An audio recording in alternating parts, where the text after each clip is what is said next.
soft wind, a distant bell, footsteps on leaves. Have you ever walked somewhere at night and felt something walking beside you, even though no one was there? Not a haunting, not a monster, not a shadow from the corner of your eye. Something else, something older, something that remembers you, even if you've forgotten it. All around the world, from the darkest forests of Eastern Europe to the candlelit graveyards of Latin America and the quiet peat bogs of the British Isles, there are nights when the line between the living and the dead thins to nothing. Nights when the dead aren't just remembered, they're invited home. Some cultures call them ancestors. Some call them the returning dead. Some call them the spirit walkers. On this episode, we'll walk with them. I am Gregory Hallows, and this is Preserve Halloween Podcast. So on this podcast, we're going to continue kind of the discussion we had on the last episode. We're going to wander into the oldest part of Halloween's DNA, the belief that the dead don't just linger, they return. Halloween began long before costumes, long before candy, long before the modern holiday even existed. At its core, it was a night of spirits, a night of ancestors, a liminal time when the world breathed in and out, and everything, living and dead, moved between those breaths. This episode will take us across thousands of years, dozens of cultures, and countless rituals that share one truth. Human beings have always believed that the dead walk, not as horrors, not as threat, but as family, as guides, as watchers, as the unseen crowd that stands behind every one of us. So settle in, light a candle, open a window, even if just a crack, and let's start where all ghost stories truly begin, in the dark. Picture it. 5,000 years ago, we're in Northern Europe. It's a cold autumn night. Villagers gather near a bonfire fed with oak and dried herbs.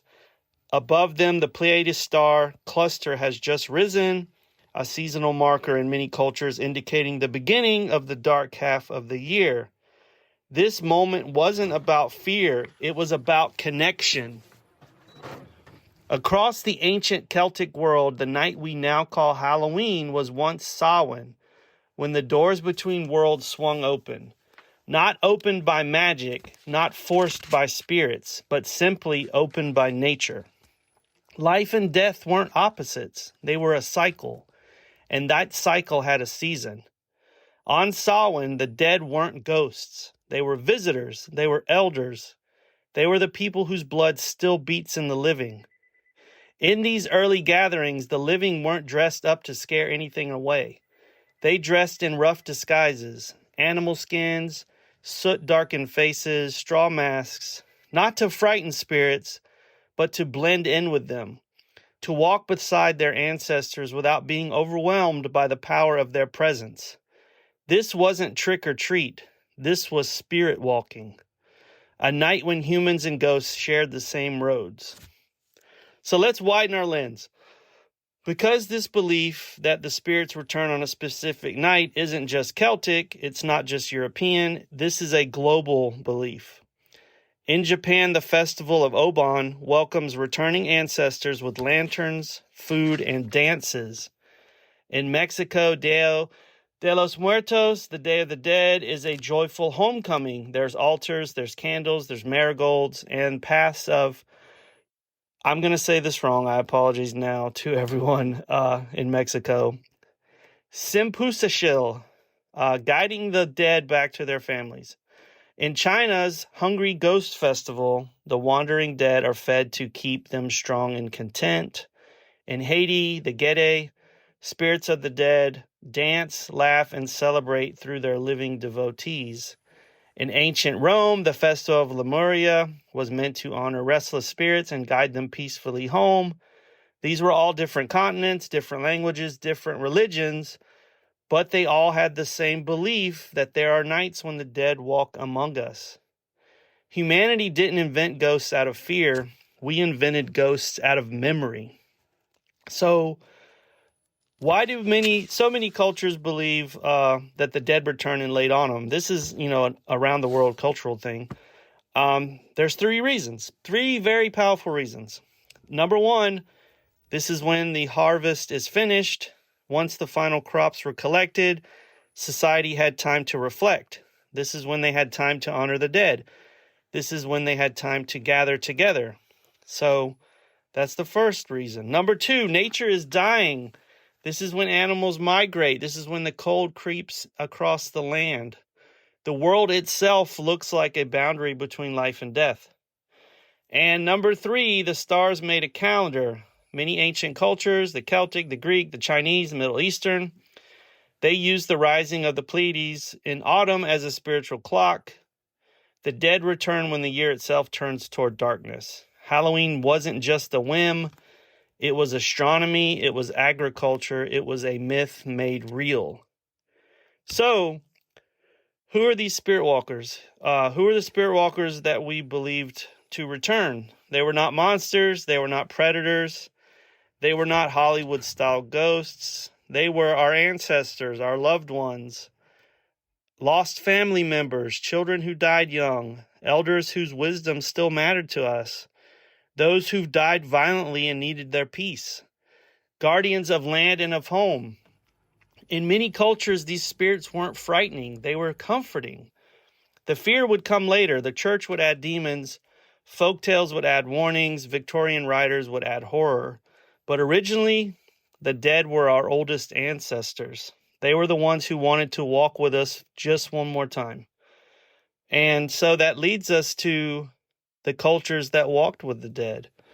The Celtic spirit roads. Ancient Celts believed there were literal pathway spirits used when returning on Samhain. These spirit roads, straight paths between villages, fields, and burial mounds, were never built over, they were never blocked, and they were never disrespected. To block a spirit road was to insult your ancestors. Some traditions created windows of welcome. You'd place a candle in your window, in the western window, bread left on the threshold, a chair turned towards the fire, a door left unlatched. These dead were not intruders, they were expected guests. In Mexico, Dia de los Muertos is not Mexico's Halloween. This is its own celebration. This is one of the most vibrant, emotional, and beautiful ancestral traditions on earth. Families create ofrendas, which are altars honoring the dead. These altars include photos, candles, water, pan de muerto, sugar skulls, personal objects, the favorite food of the deceased, bright trails of marigold petals leading home, and it all for one thing. It's a very simple and powerful belief. On this night, the dead return because they are remembered. Memory itself is the doorway. This is spirit walking in its purest form, not out of fear, but out of love. So over in Japan, we mentioned this earlier, Obon is a gentle festival. Lanterns are lit to guide the ancestors home. Bonodori dances honor the spirits. Families visit graves. They clean them, they decorate them, and they spend time with their loved ones. When the festival ends, lanterns are floated on rivers to guide the spirits back to another world, or to the other world. Sorry.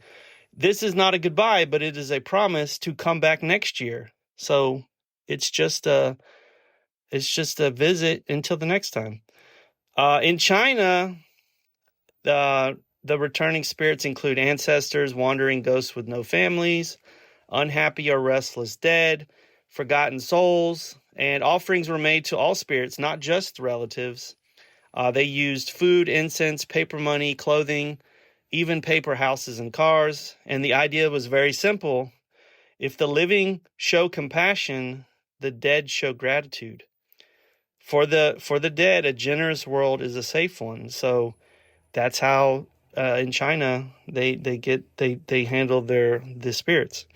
In Haiti, Gede, the laughing dead, are not quiet ghosts. They are loud, they're playful, they wear purple and black, they laugh, dance, make jokes, drink coffee and rum, and celebrate life and death all at once. They embody the truth that death is not an ending, it is a transformation. Through voodoo ceremonies, the Gede walk with the living, not as shadows, but as guides. So it's a whole different thought process, right? But then something changed with medieval Europe. Originally, we discussed spirits were your ancestors. Spirits were your family. Spirits were, they're all these things. But the church wanted to control ghost beliefs. Suddenly, the spirits became warnings. Walkers became demons. Ancestors became souls trapped in purgatory. Masks became a way to frighten spirits away, not to join them. And the night became dangerous rather than sacred. And this fear-based shift would shape our modern ghost stories. But the truth is always there. The older truth still lingers beneath the surface. Ghosts walk because we call them. They walk because we remember them and we want them near. So why do the dead return? And every culture answers this differently, but they all offer very powerful themes that are shared. The dead return to receive love or offer protection. Ancestors will return to check on family, to bless them, to maintain the bond between generations. That's one reason. Number two, they want to feast. They want to feast again. Food is a memory. Feeding the dead honors their humanity. If you've ever lived in a European country, I used to live in Sicily. Food is a cultural thing. Food is a reason to visit, and it's a reason to gather. So it's not just a meal. It is an experience. Why does the dead return? They want to guide the living. Spirits remind the living of their roots, their lessons and obligations. So there's a lesson there to be learned, possibly. Another reason the dead return is to be remembered. The worst fate in many ancient cultures was simply to be forgotten. And Halloween, in its deepest origins, is a cure for forgetting. It is a reason to remember the dead, right? We've talked about that a lot. So what is the science behind ghosts and ghost beliefs? Anthropologists have discovered something very remarkable. Cultures with ancestor festivals have stronger community bonds. They experience lower levels of grief trauma. They maintain better emotional continuity across generations, and they feel less fear of death overall. It makes sense. If you celebrate death not as a bad thing, but as just part of life, then of course you look at it differently. And ghosts, in this sense, are not haunting. They're about healing. Rituals create meaning, stories create memories, and ghosts create continuity. Halloween in itself is not about being afraid. It's about refusing to forget. It's about honoring the dead. Again, we're going to visit that theme a lot in these podcasts. So that brings us to modern day. How do you and I walk with spirits every day and we don't even notice? So here's a few ways. We have photos on our walls, right? We have heirlooms on our shelves. We have things that our relatives gave us that we hold dear to us, that we keep. Recipes that have been passed down for generations. I've always made very clear that recipes, even if it's for soup, that's kind of like a spell, right? Every story your grandparents ever told you, or any of your relatives ever told you, you're carrying on their memory. Every grave you visit, you are walking with spirits. Those are quiet, very quiet things you don't think about that you're welcoming ghosts, right? And Halloween amplifies this. This gives us a focused night to acknowledge things that we always carry with us. The dead never truly leave. They just move to the other side. Just, waiting for our turn. So let's do something real fast. Like, I know you guys are listening and just me rambling on and on, like always. I hope you enjoy it. But let's close our eyes for a moment. Let's picture Halloween night, one of our favorite, if not our favorite night of the year. But not the modern version of Halloween. Let's go back to, let's go back. You open your front door. Cool air spills in. Even for me that lives in the South, I love to think about cool air. I used to live up north, so I know I've had this experience. But Cool air spilling in your door once you open it is something you just can't imagine unless you've dealt with it. You've got a candle glowing on the porch. Leaves are rustling across the ground. And there, just for the briefest moment, you can feel them. Your parent, your friend, your grandparent, a child, someone you loved, someone you miss, someone whose story shaped yours. They don't speak to you. They don't need to, but they walk beside you just for a moment, just long enough to remind you that memory is a kind of immortality. Memory keeps people alive. That love is a doorway, and on Halloween, that's the night we open it. It's simple, right? Halloween, it's a night for us to honor the dead and remember those who have made an importance to our life. It's not just candy and trick-or-treating and all that. Of course, that's part of it. But think of Halloween as, a night to remember. Remember, the good times. And remember people that meant a lot to you in your life. So, this episode reminds us, again, some things that are very profound. Halloween is not only about what scares us, it's about what connects us. It's about the people who built our world, who shaped our stories, and still walk with us in ways we probably will never understand, right? So that's a brief history of the spirit walkers, ghost ancestors, and the night the dead return. That is Halloween. I've got a couple book recommendations again, just to let you guys, if you want to do some more research. Here's a couple books I've found. A list of The Penguin Book of Ghosts, Haunted England. This is by Jennifer Westwood and Jacqueline Simpson. This is a foundational text on British spirit traditions, ancestor apparitions, and the folkloric ghost as a moral messenger. Book number 2, The Book of the Dead, Lives of the Justly Famous and the Undeservedly Obscure by John Lloyd and John Mitchison. This is a look at human relationships with mortality. Number 3, The Year of the Dead, A Cultural History of the Afterlife by Colin Dickey. This is a book about Victorian seances to ancient ancestor rites, and it offers a broad cultural lens on why the dead linger in our lives. Number 4, Ghostland, An American History in Haunted Places by Colin Dickey. This is a book that explores how communities are shaped by the memory of their dead. Book 5, The Spirits and the Law, Voodoo and the Power in Haiti by Kate Ramsey. This is an exploration of Haitian spirits and the cultural roots of walking with the dead traditions. Number 6 is called The Day of the Dead, A Visual Compendium. This is by a variety of authors.